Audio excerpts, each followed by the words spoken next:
গ্রামে আসছি আর গাছ থেকে টাটকা টাটকা আম পেড়ে খাবো না, তাই কখনো হয়? কি করবো আর, তাই চলে আসলাম বাগানে আম পেড়ে খাওয়ার জন্য। আম খাবো কি, আমার তো মনটা এমনিতেই ভরে গেছে আম দেখে। এত সুন্দর আম ধরে আছে গাছে। ঢাকাতে কেমিক্যাল মিশানো আম কিনে কিনে খাই, সেগুলোর স্বাদ ভিন্ন। আর এগুলো হচ্ছে টাটকা টাটকা গাছ থেকে পেড়ে খাওয়া, একদম গাছ পাকা আম, অনেক টেস্ট। ঢাকাতে থাকতে ভেবেছিলাম গ্রামে এসে আম বাগানে গিয়ে প্রচুর আম খাবো, কিন্তু এখানে আসার পর এত আম যে আমার খেতে ইচ্ছে করছে না।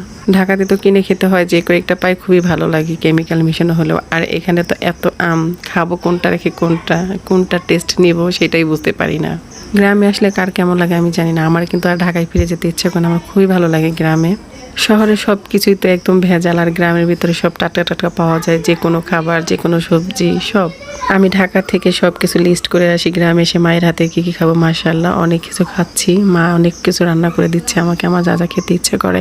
আমার শাশুড়ি মা অনেক অসুস্থ, তারপরেও সে তার অসুস্থ শরীর নিয়ে আমাকে অনেক কিছু খাওয়ানোর চেষ্টা করতেছে। তার জন্য সবাই দোয়া করবেন, আমার মা যেন খুব তাড়াতাড়ি সুস্থ হয়ে যায়।